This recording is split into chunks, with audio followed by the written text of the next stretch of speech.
Paul était un homme ordinaire, habitué à rendre service sans attendre de retour. Cette nuit-là, alors qu'il rentrait d'un long service au restaurant où il travaillait, il aperçut une jeune femme en détresse sur le bas-côté de la route. Son pneu crevé, elle peinait à le remplacer. Sans hésiter, Paul arrêta son véhicule et lui proposa son aide. Après quelques échanges hésitants, elle accepta, reconnaissante. En moins de 10 minutes, le pneu était changé. La jeune femme, prénommée Élise, le remercia chaleureusement avant de repartir. Le lendemain matin, alors qu'il prenait son café sur son porche, Paul remarqua un SUV noir s'arrêter devant chez lui. 3 hommes en descendirent. L'un d'eux, vêtu d'un élégant costume, s'approcha. « Vous êtes bien Paul ?» demanda-t-il. Intrigué, Paul acquiesça. « Je suis Marc Delcourt. Vous avez aidé ma sœur Élise hier soir. Elle n'a cessé de parler de vous. » Ce qui semblait être un simple geste de bonté allait prendre une tournure inattendue. L'homme sortit une enveloppe de sa poche et la tendit à Paul. Ce dernier sentit son cœur s'emballer. Il ignorait encore que sa vie était sur le point de basculer. Adolescent livré à lui-même, Léo sombra rapidement dans la spirale de la délinquance et des addictions. Sans repère ni soutien, il trouva refuge dans les excès, tentant d'oublier son passé douloureux à travers des paradis artificiels. Malheureusement, ses choix eurent des conséquences irréversibles sur son avenir. À l'âge adulte, il lutta durant des années pour se libérer de ses dépendances, mais ce combat laissa des traces. Son mariage s'effondra, sa femme et ses enfants s'éloignèrent, et ses rêves professionnels s'évanouirent les uns après les autres. Avec le temps, Léo apprit à accepter son sort. Il trouva un modeste emploi dans une pizzeria et vivait en solitaire, n'ayant pour seule compagnie que son voisin, Monsieur Dupuis, un homme bienveillant qui lui apportait un soutien inestimable. C'est grâce à lui que Léo parvint enfin à vaincre ses démons. Un soir, après son service, il aperçut une jeune femme en difficulté au bord de la route. Son pneu crevé et son regard inquiet éveillèrent aussitôt sa compassion. Sans hésiter, il s'arrêta et lui proposa son aide. Léo savait ce que c'était que d'être seul et vulnérable. Une fois le pneu remplacé, la jeune femme le remercia avec émotion et s'éloigna dans la nuit. Le lendemain matin, alors qu'il savourait son café, un SUV noir s'arrêta devant chez lui. 3 hommes en descendirent, l'un d'eux portant un costume élégant. « Vous êtes bien Léo ?» demanda-t-il d'une voix calme mais imposante. Léo sentit une étrange tension l'envahir. Son simple geste de la veille venait d'enclencher une série d'événements qui allaient bouleverser son existence de la manière la plus inattendue. Désormais seul, Léo tenta de reconstruire une vie aussi paisible que possible. Il décrocha un emploi modeste dans une pizzeria d'un quartier éloigné, et s'efforça de garder la tête hors de l'eau.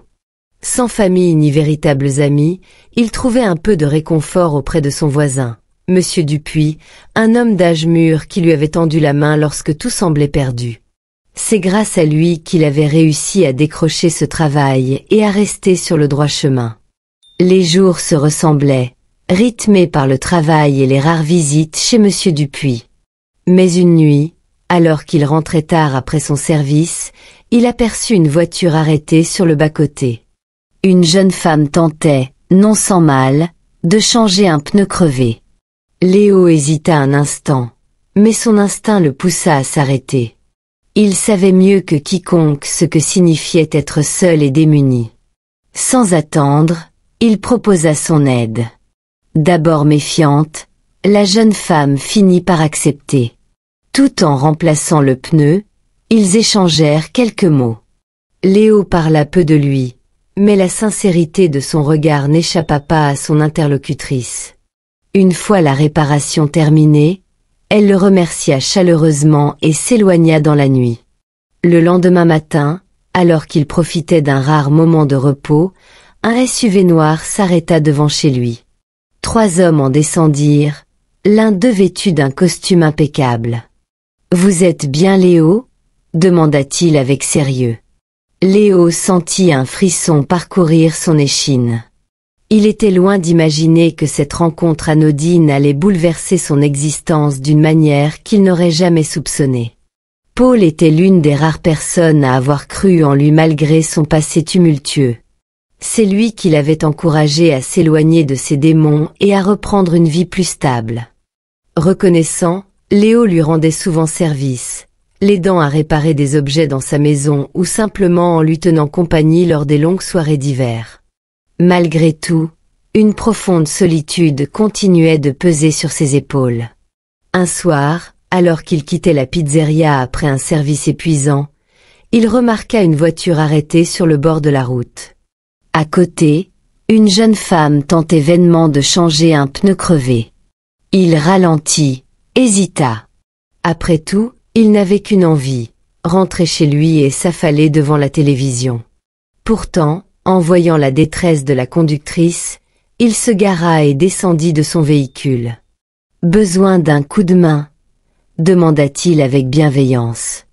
La jeune femme, d'abord méfiante, finit par accepter son aide. Tandis qu'ils s'affairaient, ils échangèrent quelques mots. Elle s'appelait Camille et rentrait d'une soirée entre amis. Lorsqu'il eut terminé, elle le remercia chaleureusement et s'éloigna dans la nuit. Le lendemain matin, alors qu'il savourait son café, un SUV noir s'arrêta devant chez lui. 3 hommes en descendirent, l'un arborant un costume élégant. « Vous êtes bien Léo ?» demanda l'inconnu d'un ton posé. Léo fronça les sourcils, intrigué. Il était loin d'imaginer que ce simple geste de bonté allait déclencher une série d'événements qui bouleverseraient sa vie à jamais. Ce matin-là, pourtant, la sonnette résonna d'une manière inhabituelle, plus insistante. Intrigué, Léo posa sa tasse de café et se dirigea vers la porte. Lorsqu'il l'ouvrit, il fut surpris de découvrir un homme vêtu d'un costume impeccable, accompagné de 2 autres individus qui patientaient près d'un SUV noir garé devant chez lui. « Vous êtes bien Léo ?» demanda l'homme d'un ton neutre, mais assuré. Léo acquiesça, une légère appréhension naissant en lui. Il n'avait aucun souvenir d'avoir affaire avec de telles personnes. « Je m'appelle Antoine », poursuivit l'inconnu. « Je viens de la part de ma sœur, Camille. Elle m'a parlé de vous. » Léo cligna des yeux, perplexe. « Camille !» Il mit un instant à associer ce prénom à la jeune femme qu'il avait aidée la veille sur le bord de la route. « Elle voulait s'assurer que je vous remercie convenablement », ajouta Antoine en tendant une enveloppe blanche. Léo hésita avant de la prendre, et lorsqu'il sentit son poids, il comprit aussitôt ce qu'elle contenait. Il secoua la tête. « Non, je ne peux pas accepter ça. J'ai juste aidé quelqu'un en difficulté, rien de plus. » Antoine esquissa un sourire. « Ce n'est pas seulement pour hier soir. Camille pense que vous méritez bien plus que ce que la vie vous a donné jusqu'à présent. Elle veut simplement vous offrir une seconde chance. » Léo sentit une vague d'émotion le submerger. Il n'avait jamais imaginé que son existence, marquée par tant de regrets, pourrait prendre un tournant aussi inattendu. Un soupir lui échappa. Il connaissait trop bien la solitude et l'impuissance pour ignorer quelqu'un dans le besoin. Résigné, il ralentit, se gara derrière le véhicule immobilisé et actionna un bref coup de klaxon pour signaler sa présence. La jeune femme se redressa brusquement, son téléphone toujours entre les dents, et l'observa avec méfiance tandis qu'il descendait de son pick-up. « Un problème avec votre pneu ?» demanda-t-il d'un ton calme. Elle hocha la tête en retirant son téléphone de sa bouche. « Oui. Il doit avoir roulé sur un clou ou quelque chose comme ça. » Sans un mot de plus, Léo s'accroupit près de la roue et examina la situation. Il repéra immédiatement l'erreur qu'elle commettait en tentant de manipuler le cric et avec des gestes assurés, prit le relais. La jeune femme semblait hésitante, Mais lorsqu'il commença à discuter avec elle pour détendre l'atmosphère, elle se détendit peu à peu. Au fil de la conversation, il apprit qu'elle s'appelait Camille et qu'elle rentrait d'une soirée entre amis. De son côté, il lui parla brièvement de son travail à la pizzeria, de son voisin Paul, et de la vie tranquille qu'il menait. En l'écoutant, Camille perçut une certaine mélancolie derrière ses mots, une nostalgie d'un passé douloureux qu'il ne mentionnait pas. Lorsque le pneu fut changé, elle le remercia chaleureusement. Léo lui adressa un sourire fatigué avant de retourner à son pick-up. Il ne savait pas encore que cette simple rencontre allait marquer un tournant décisif dans sa vie. D'abord méfiante, la jeune femme le regarda en silence, évaluant s'il était prudent de laisser un inconnu l'aider en pleine nuit. Mais en voyant ses gestes assurés et son visage marqué par le temps, elle finit par se détendre légèrement. Léo, concentré sur sa tâche, brisa le silence en lançant la conversation. « Vous rentrez de quelque part ? » ?»« Oui, d'une soirée avec des amis. »« Et vous ? » ?»« Je sors du travail. Je fais des livraisons pour une pizzeria. » Petit à petit, l'échange devint plus fluide. Camille, la jeune femme, parlait peu d'elle-même, mais posait des questions sur la vie de Léo. Ce dernier, peut-être parce qu'il n'avait pas souvent l'occasion de discuter avec quelqu'un d'autre que son voisin Paul, se laissa aller à quelques confidences. Il évoqua brièvement son passé, ses regrets, et la solitude qui pesait sur lui. Camille l'écoutait avec attention, touchée par son histoire. Elle devinait qu'il avait traversé des épreuves difficiles et qu'il portait un poids qu'il n'osait avouer. En quelques minutes, Léo eut remplacé le pneu.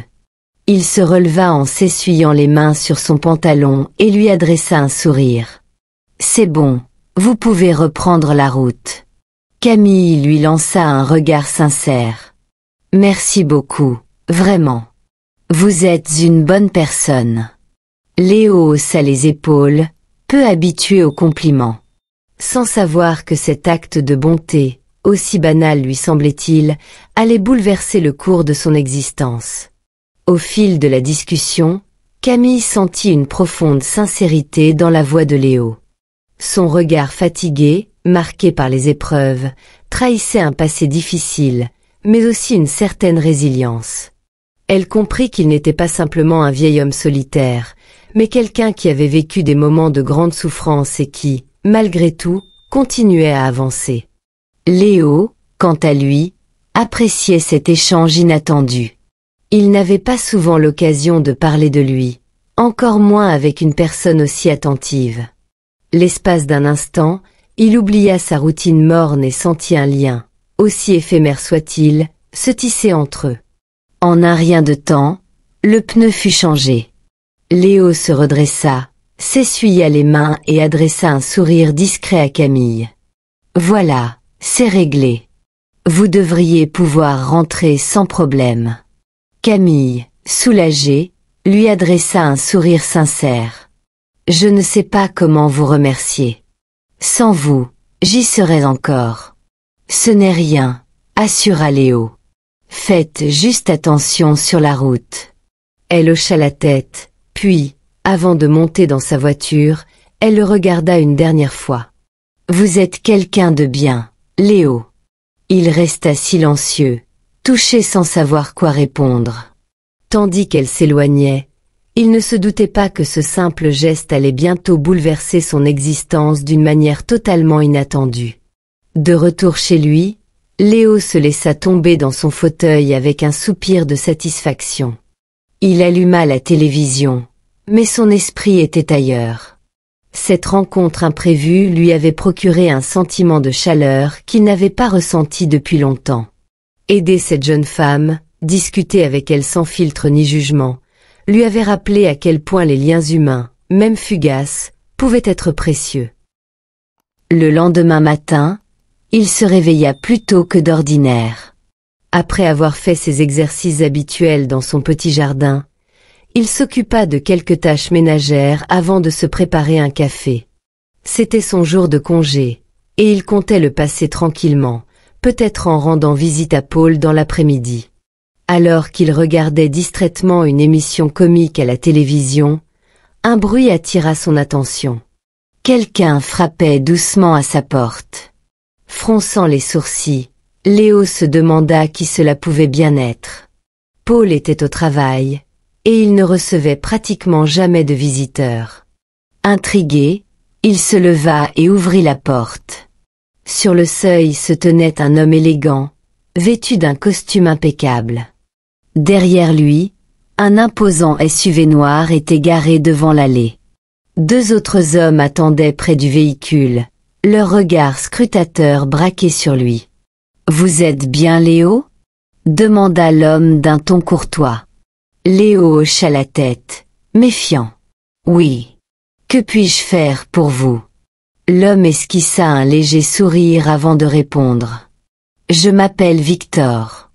Je viens vous parler au sujet de ma sœur. » Le lendemain, Léo se leva tôt et profita de sa journée de repos pour s'adonner à ses tâches ménagères. Son plan était de passer l'après-midi tranquillement, avant d'aller rendre visite à Paul et sa famille en soirée.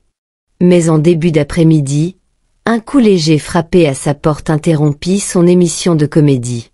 Intrigué, il ouvrit et découvrit un homme élégant accompagné de 2 autres individus, garés devant chez lui dans un imposant SUV noir. « Vous êtes bien Léo ?» demanda l'inconnu. « Oui. Que puis-je faire pour vous ?»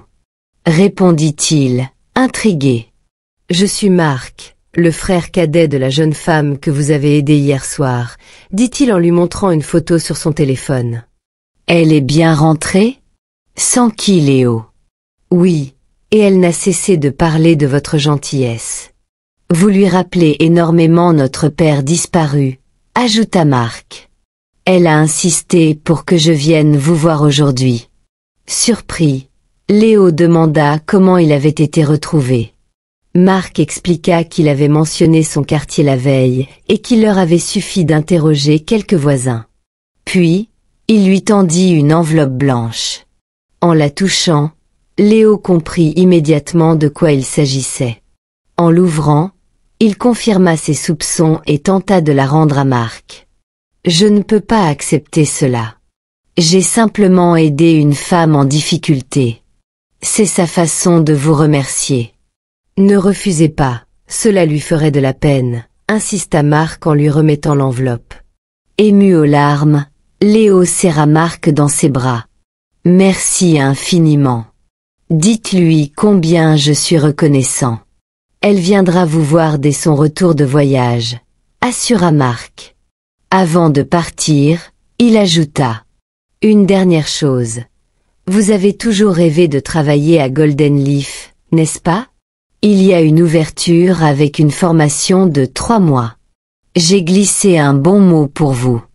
Nous aurons juste besoin de votre CV. » Sous le choc, Léo éclata en sanglots. Son rêve devenait réalité.